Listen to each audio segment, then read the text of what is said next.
என் அன்பு இயேசுவின் கண்மணிகளே, உங்கள் அனைவரையும் மீட்பர் தொலைக்காட்சி மூலம் சந்திப்பதில் மிக்க மகிழ்ச்சி அடைகிறேன். எப்பொழுதும் சந்தோஷமாக இருக்க வேண்டும் என்பதே ஆண்டவரின் விருப்பமும். நீங்கள் அப்படி தானே? எல்லோரும் சந்தோஷமாக தானே இருக்கிறீங்க? தெரியுது ஆண்டிக்கு. ஓகே, இன்றைக்கி என்னென்னா, ஆண்டி என்ன செய்ய போகிறேன்னா, முதலாவது ஒரு சின்ன வசனத்தை படிச்சுட்டு அதுக்கப்புறம் உங்களுக்கு ஒரு குட்டி கதை சொல்ல போகிறேன்.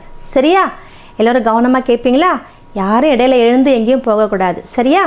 சரி, இப்போது நம்ம ஆளுடைய வார்த்தைக்கு செவி கொடுப்போம்.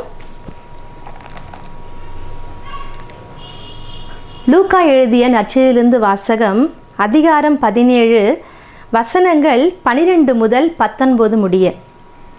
இயேசு ஒரு ஊருக்குள் வந்த பொழுது 10 தொழுநோயாளர்கள் அவருக்கு எதிர்கொண்டு வந்து தூரத்தில் நின்று கொண்டே, ஐயா, இயேசுவே, எங்களுக்கு இரங்கும் என்று உரக்க குரல் எழுப்பி வேண்டினார்கள். அவர் அவர்களை பார்த்து, நீங்கள் போய் உங்கள் குருக்களிடம் காண்பியுங்கள் என்றார். அவ்வாறே அவர்கள் புறப்பட்டு போகும்போது அவர்கள் நோய் நீங்கிற்று. அவர்கள் ஒருவர் தாம் பிணி தீர்ந்திருப்பதைக் கண்டு உரத்த குரலில் கடவுளை போற்றி புகழ்ந்து கொண்டே இயேசுவிடம் திரும்பி வந்தார். அவருடைய காலில் முகங்குப்புற விழுந்து ஆண்டவருக்கு நன்றி செலுத்தினார். அவரோ ஒரு சமாரியர். இயேசு அவரை பார்த்து, 10 பேர்களில் நோயும் நீங்கவில்லையா? மற்ற 9 பேர் எங்கே? கடவுளை போற்றி புகழ அந்நியராகிய உம்மை தவிர வேறு எவரும் திரும்பி வர காணோமே என்றார். பின்பு அவரிடம், எழுந்து செல்லும், உமது நம்பிக்கை உமக்கு நலமளித்தது என்றார். இது கிறிஸ்துவின் நற்செய்தி. கிறிஸ்துவே உமக்கு புகழ். ஒரு ஊரில் ஒரு விவசாயி இருந்தாராம். அந்த விவசாயிக்கு 2 பிள்ளைங்க. அந்த 2 பிள்ளைங்களோடு சேர்த்து ஒரு சிட்டுக்குருவியையும் அவர் வளர்த்துட்டு வந்தாராம். அவர் என்ன செய்வாராம், காலையில் எழுந்து அவர் வேலையெல்லாம் செஞ்சு முடிச்சுட்டு அந்த சிட்டுக்குருவிக்கு தேவையான தானியங்களை போட்டுட்டு அதுக்கப்புறம் அவர் வயல்வெளிக்கு சென்று விடுவாராம். இப்படியே தினமும் நடந்து கொண்டே இருந்ததாம்.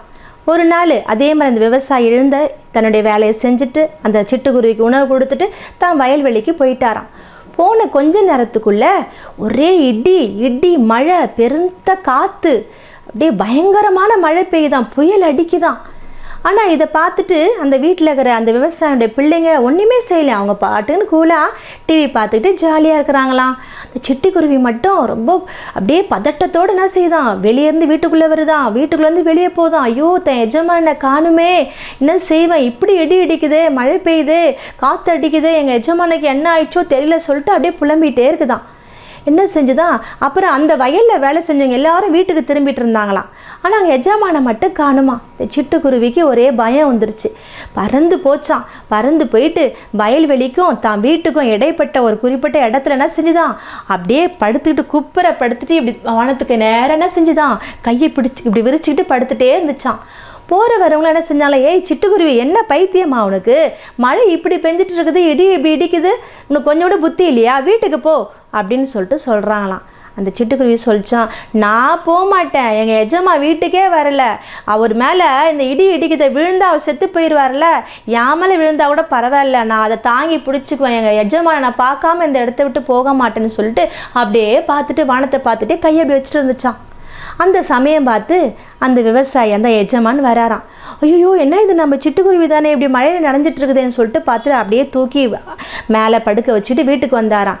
என்ன உனக்கு கொஞ்சமாச்சும் அறிவு இருக்குதா, நான் போனால் வரமாட்டேனா, நீ ஏன் இப்படி பண்ண?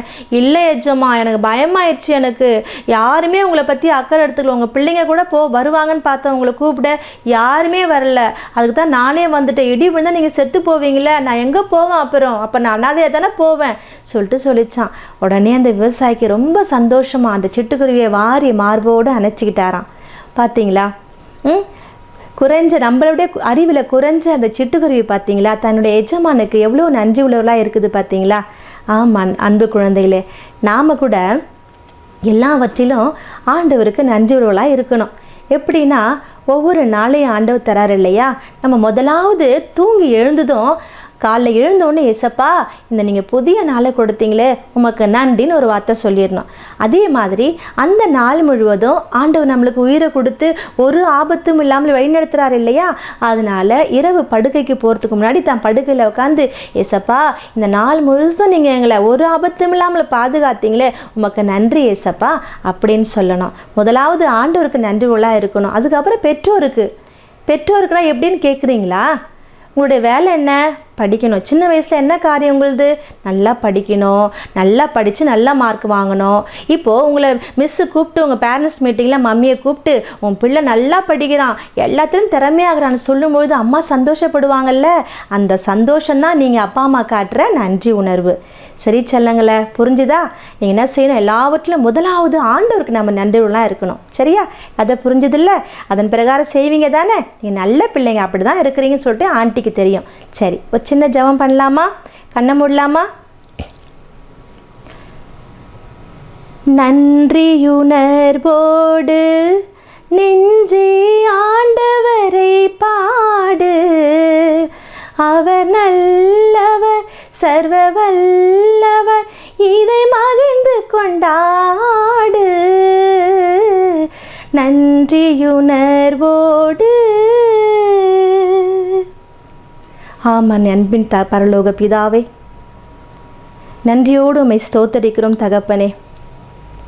ஆண்டவரே, இந்த அருமையான வேளையிலே சுவாமி மீட்பு தொலைக்காட்சி மூலமாய் அன்பு குழந்தைகளை கர்த்தாவே காணும்படியாய் நீ செய்த கிருபைக்காய் உமக்கு நன்றி செலுத்துகிறோம் சுவாமி.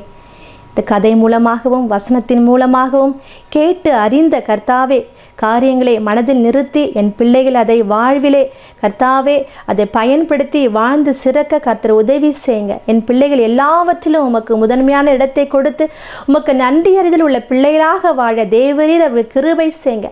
உம்முடைய ஆவியின் கனிகளால் என் பிள்ளைகள் நிறைத்து என் பிள்ளைகளுடைய எதிர்காலத்தினை ஆசீர்வதித்து சுவாமி ராஜா உம்முடைய கிருபைக்குள்ளே ஒரு பரிசுத்த ரத்தத்துக்குள்ளே என் பிள்ளைகளை மூடி மறைக்கும்படியாய் ஒவ்வொரு பிள்ளைகளும் இதை கண்டு கொண்டிருக்கிற ஒவ்வொரு பிள்ளைனை ஆசீர்வதிக்கும்படியாய் தேவ சமூகத்திலே உம்மை கெஞ்சுகிறேன் தகப்பனே. அப்படி செய்வதற்காய் உமக்கு நன்றி செலுத்துகிறேன். மீட்பர் இயேசுவின் மூலம் ஜெபம் கேளும் ஜீவனுள்ள நல்ல பிதாவே, ஆமேன். என்ன என் இயேசுவின் கண்மணிகளே, கதையை கேட்டிங்களா? இதே போல் நாளைக்கும் ஆண்டினா செய்வேன், ஒரு சின்ன கதையோடு உங்களை மீண்டும் சந்திக்க வருவேன். சரியா? பாய்.